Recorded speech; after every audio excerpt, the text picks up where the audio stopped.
Welcome back to another SCP Resurrection reading, everyone. Today, we'll be starting off with Getting into Treble by Dr. Sumerian, and following that up with Passing Notes in Class by Dr. Clef. Now, without further ado, let's get right into it. Getting into Treble. Han hit terminal velocity approximately 2 kilometers above Ruston, Louisiana. The moon was hiding behind cloud cover. The complex below him, however, was easy to see. He'd tried to jump like this several times during training, but the rush of the real thing was hard to beat. For the first time in a long time, Han felt alive. It had been years since SCP-2913 had been removed from the arm of James Holman.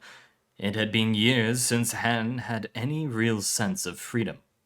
1.5 kilometers above the control room was his target. The severed hand had begun to sing. Run and tell all the angels this could take all night. Think I need a devil to help me keep things right. A voice came over the intercom. Han, keep chatter to a minimum. We're not sure if Anderson can crack these frequencies or not.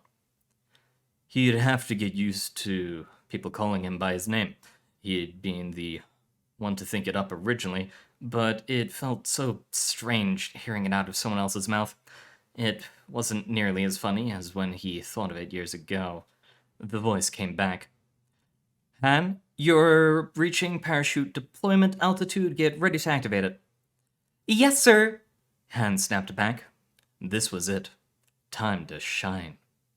A few moments passed before the voice returned yet again. Han, deploy your parachute.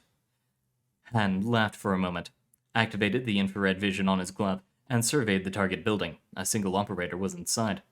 Han, what are you doing? Deploy your chute. Don't worry, I'm gonna... There was a loud crash, a scream, and then silence. Punch that motherfucker right in the mouth at the speed of sound. Dr. Light looked up from the report at Dr. Sumerian across the desk. Other than the slightly colorful language, I don't see an issue here. The op was a success, and 2987 is currently feeding us information on Anderson Robotics. Sumerian shifted in his seat. We could have lost an asset and the MTF in that op. When the operator woke up, he sent the whole complex to North Korea. Han was supposed to infiltrate and destroy the system. He didn't do that. Light put the report down on the desk. SCP-2913 has been given the latitude to make calls it deems appropriate during missions. Han has some serious maturity problems. Sumerian shook his head. I know you've seen the same profiles I have. Glass's reports have your signature on them. Yes, and you know as well as I do that if we barred objects with psych issues from participating in Alpha 9, we'd have none to participate. Light cocked her head to the side. Where's this coming from? The Ethics Committee has signed off on the project. I got the feeling you supported it as well. They have, and I do. That's not the point. I've seen dozens of reports come across my desk about the effect this program may have on the Foundation or on humanity if it gets out of hand, but we're not putting much thought into what we're doing with the objects. Light picked up the pen from the table and began to tap it slowly on the blotter in front of her. The objects are safely contained, if that's what this is about. Sumerian raised his hand slightly to interrupt. It's not. I'll be clear. I've reviewed several of these objects. Most have serious mental issues that either can't or won't be treated by us. Han can get therapy, but he may never come to cope with what happened before he became detached from his host. Medicating Iris might nullify her abilities or screw with them in ways we don't understand, but the Foundation stole most of that girl's childhood. You don't come out of that normal. Light shook her head. These objects are never going to be normal, but I'm trying to provide them with at least a sense of normalcy. After we spend years keeping them in boxes, and in all likelihood, they'll go back in boxes after we're done. Oh, Light smirked. So, you're already planning for the project's failure? We on the committee can afford to take the long view. All things come to an end regardless of how the dice fall. With the project, we have gained valuable experience to draw on when planning future containment procedures for sentient items. Allowing for more... Sumerian paused for a moment and looked at Light. Leniency. I have to mix the long and the short view. If we aren't able to point to success, this experience will be brief. 2913 and 105 both have successful ops under their belt. That's a good thing. Sumerian ran his hand through his hair. What do you know about your team members? I've read the dossiers. I understand what they've been through. Forget what you know. How well do you know their personalities behind the words and numbers? Light stopped tapping the pen on the desk, and the two sat in silence for several seconds before Light spoke again. You're right, but we are trying. Maybe before you pin our hopes and dreams on their success, you could spend a little bit of time talking to them. You want to treat them like they're normal? Start treating them that way. There was another long pause before Light looked back down at the report in front of her and spoke again. What are the odds that he'd hit the guy right in the jaw? There was another thing I wanted to talk to you about. It's not my field, but my count, that's 3 times Hans had an outrageous and improbable result come out of a life and death situation. That might be something you guys want to look into. It's 5, actually. There were 2 undocumented termination attempts by Director Maddox, and we are looking into it already. All right. Sumerian stood up and grabbed his coat. Light smiled. You didn't ask how we knew about Maddox. Sumerian's eyebrows went up. Didn't I? Dr. Alto Clef smiled to himself and exited Dr. Maddox's cell. Dr. Sumerian was standing on the other side of the door, leaning against a wall. Clef closed the door behind him and spun around. What the fuck are you doing here? Clef whispered with a raised eyebrow. Sumerian half smiled. You put in a requisition for a memory-stealing object that leaves half the victims catatonic. You had to know one of us would be by. The committee turned down my request. Yet, funnily enough, you just threatened Maddox with it. Clef shrugged his shoulders. I needed to intimidate him. I'm not saying we don't trust you, but, can I see the thing? Clef pulled his hand from his pocket, showing an object attached to his finger and wrist. Sumerian opened his mouth to speak, paused, and then continued. Okay, that's a fingertip vibrator. It is. Sumerian blinked. Why do you have that? Last week was my birthday. That was the end of Getting into Treble by Dr. Sumerian. Next is Passing Notes in Class by Dr. Clef. Passing Notes in Class. I wonder who she's going to be today. Assistant Director Celestia, Physics Division Paris Branch, looked up from a notepad. Excuse me? The scary lady. Director Thurman, Physics Division Normandy Branch, replied. No one knows what D.C. Alfine really looks like. Whenever we have these meetings, she usually takes the form of a famous film actress. During the Cuban Missile Crisis, she showed up as Vera Miles from Psycho. Assistant Director Contrabass Nice Branch mused. Shortly after 9/11, she was Sigourney Weaver from Alien. About the whole deal with the elections, she was Linda Hamilton, which wasn't nearly as scary as the time she showed up as Katharine Hepburn from The African Queen, Thurman said, chuckling. That was the Roswell crisis. Pants were browned. People nearly fainted. 20 seconds to conclave, a bespectacled technician said. All right, here we go, Thurman muttered, adjusting his tie. No matter what happens, everyone stay calm. 10, 9, 8, 7. The tech stopped reciting his countdown out loud and raised 6 fingers then. 5, 4, 3, 2, 1. The room plunged into darkness.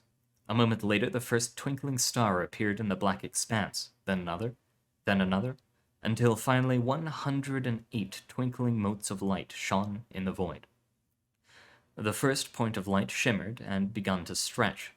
It soon expanded outwards into the shape of a tall woman clad in white, her weathered face still regal with authority, her hard, cold eyes staring imperiously at the other 107 stars. "Oh shit," Thurman whispered.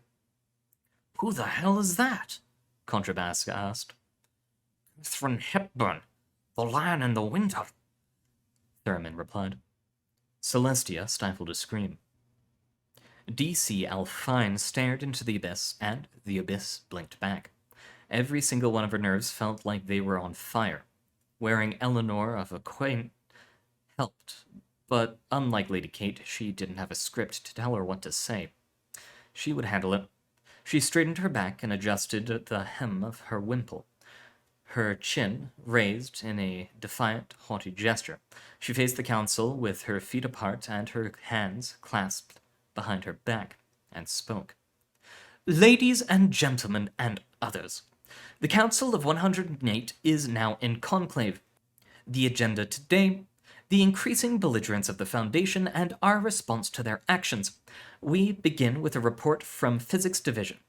Director Thurman?" The star that represented Physics Division dipped and twinkled.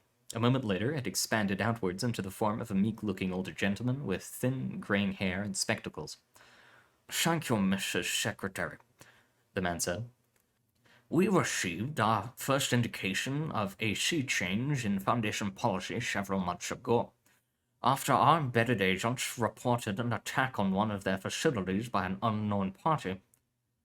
Alfine tapped a key on her keyboard, and the image of Katharine Hepburn continued to nod sternly as Assistant Director Thurman continued his presentation. She sat down hard in her chair and took deep breaths, glaring at the PowerPoint slides now hovering in the darkness of the conclave. A soft ping, and one of the many stars floating in the darkness slid closer. It expanded into a line of text shimmering in the darkness. "He's good. Wasted as an assistant director. Promote him." Alfine smirked and shook her head. A quick twitch of her eyebrow, and an answering line of text slid towards the star. "Been a while since you were last present in the conclave." "I'm more surprised that my codes still worked. We didn't exactly part on the best terms." "It's not up to me. The Sisters of Perpetual Vigilance are still technically part of the Council of 108. It's not my business if those nuns never bothered to change their passwords." "Then let me make this quick," the star texted back. "This is an internal house cleaning, not an expansion of power. Tell your people to stay out of this." Alfine snorted. "Bullshit. Explain this." She gestured towards the image of Assistant Director Thurman, now surrounded by floating video screens depicting blurry footage of black-clad soldiers gunning down lurching zombies by the dozen. Another showed two women dragging a pantsless man out of an apartment building and shoving him into the back seat of a black automobile. A third showed men in hazmat suits evacuating an apartment building, while a man with no face conversed with a Russian on a sidewalk. There were half a dozen more, all of them showing vastly different scenes, but they were all showing the same thing. Foundation personnel taking deliberate, public action. "We tolerated your organization's existence because you had always taken a passive role in paranormal affairs," Alfine continued. "But you've started acting proactively. That makes you an active threat that needs to be dealt with. Tell me our options." "I see two choices," Alfine replied as Assistant Director Thurman began to wrap up his presentation. "First choice, you become a member of the Global Occult Coalition. You follow our bylaws. You submit to our oversight. You allow our inspectors full access to your containment facilities. You allow us to persecute certain of your personnel for the crimes against humanity that they have perpetrated, ostensibly for the greater good. You turn over the bloom. The Overseer Council will never agree to that." "Then you know what's coming." "I do. We will not speak again. Goodbye." The star twinkled once and vanished from view. Alfine closed her eyes and inhaled deeply. Which leads to a simple conclusion, Assistant Director Thurman concluded.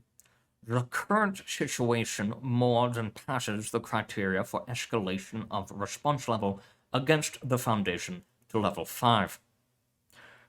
I will now answer any questions you may have. I will begin, said the 7th head of the Society of the Immortal Oroki. Let us not mince words. You are speaking of a covert war against one of the most heavily armed paranormal agencies in existence. With the possible exception of Physics Division itself, is the Coalition even capable of winning this conflict? The Silicon Nornir have projected a 75% chance of victory in this war, Thurman replied. However, in 50% of cases, victory has required the execution of procedure Pizzicato, which is the very definition of a Pyrrhic victory, the 7th head interrupted. Given that we would have failed at one of our most important missions to achieve it. As I said before, that is only in 50% of the projected outcomes, Thurman insisted.